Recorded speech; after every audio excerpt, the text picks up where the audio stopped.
Hello, so I'm just at Cirque du Soleil with Anthony, who's one of the event assistant apprentices here. I'm just going to put him on video so he can introduce himself and talk a little bit about what he's been doing in his job role. Okay.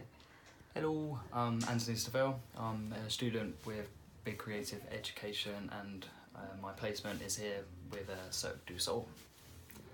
Cool. Okay, so I'm going to ask a few questions based around the behaviours of the event assistant standard. So firstly, can you tell me how you've remained enthusiastic and given a positive approach to providing swift and accurate service with the role that you're doing? Yeah, I would say that in being enthusiastic in my approach to work is very important, because I need to maintain very strong relationships with all the people that I'm working with, Yeah. Be that my colleagues or even like external companies that we work with, because we collab with quite a lot of other brands. It's very important. What was the rest of it?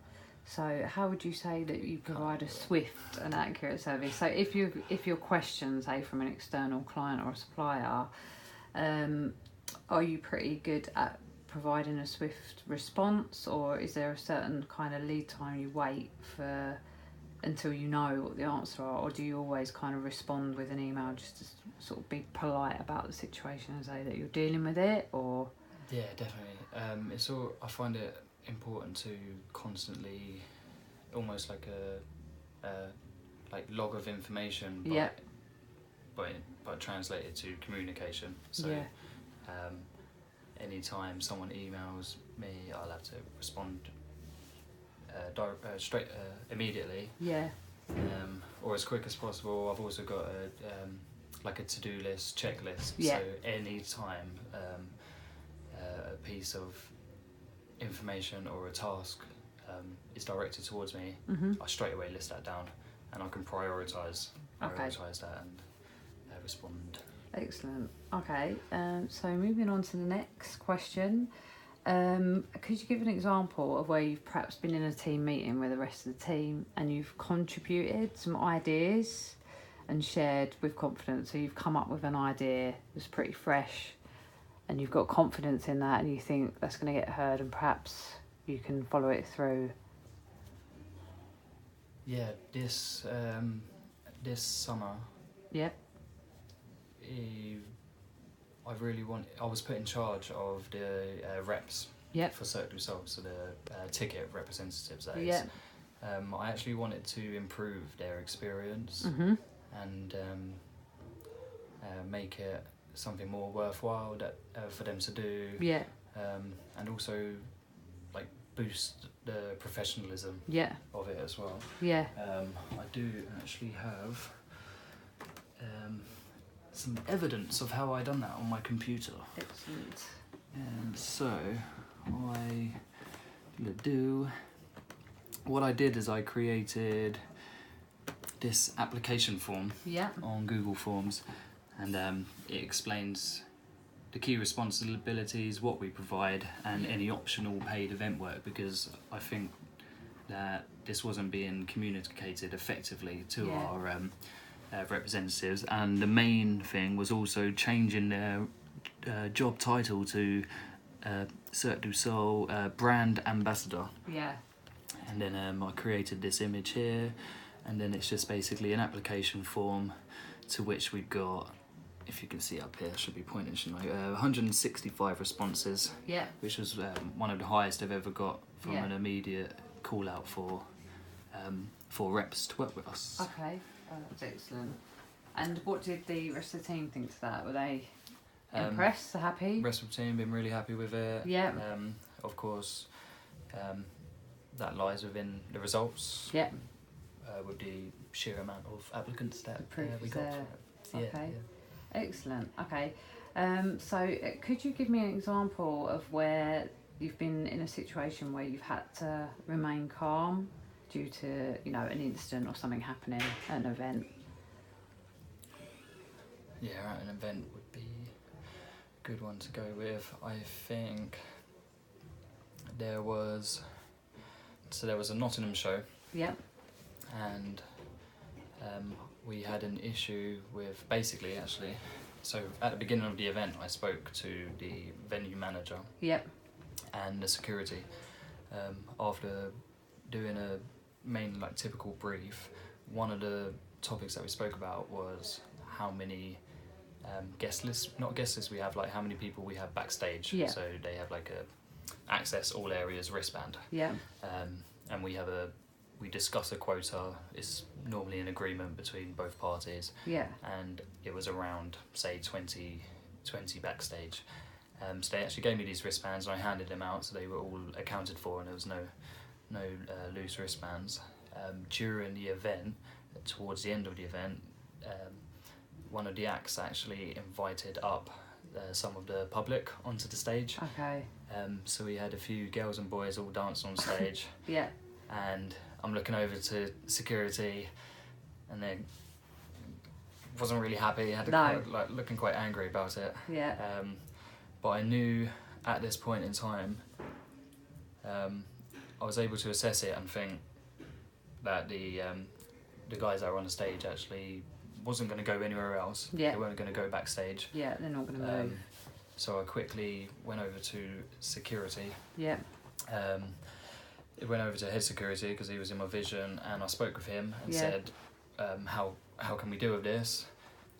And of course, at first he said, "Oh, this isn't something that we wanted to happen." Mm-hmm. But I'll quickly speak with the venue manager. He radioed through. They said that it would be okay, but we of course have to make it accounted for and get them some wristbands. So I quickly ran down to the venue manager's office. Yeah. Grabbed some extra wristbands.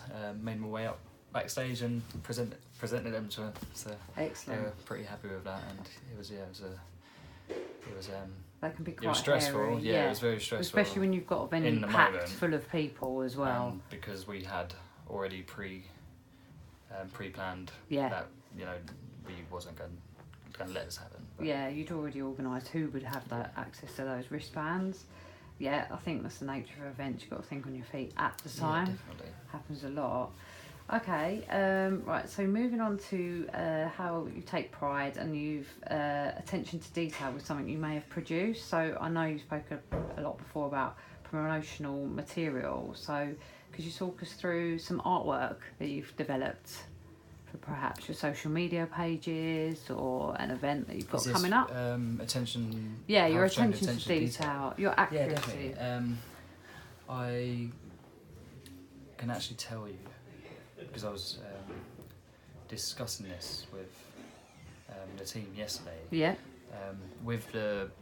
I do quite a lot of artwork, and it's put out onto all of our social channels, be it Facebook, Instagram. Yeah. And it contains lots of images of the artists, which of course you have to get the right artist for the right post. Yeah. But predominantly it's the text. Yeah. That either goes with the post or is being put onto the artwork. Yeah. I have to make sure that this text is, of course, like spelt correctly, Mm-hmm. the grammar is right. Yeah. And then that the message is clear Mm-hmm. and it makes sense to the consumer. I was actually making a poster a few days ago. Yeah. And it was our lineup poster. At the bottom it had a lineup of the acts that we're about to release, but at the bottom it had all the cities that we were going to be featuring. Yeah. Our shows. I could tell that the spacing was incorrect, like in between the cities. No one else would even notice. Yeah, it's a really small, insignificant really thing, but like, I suppose talking about attention to detail, I knew it was wrong, so I had to so you changed go back it and change it before we actually released the post. Okay, has the post gone live? It goes live tomorrow. Okay. So. Have you got any examples of any artwork that you've created? Yeah, I do.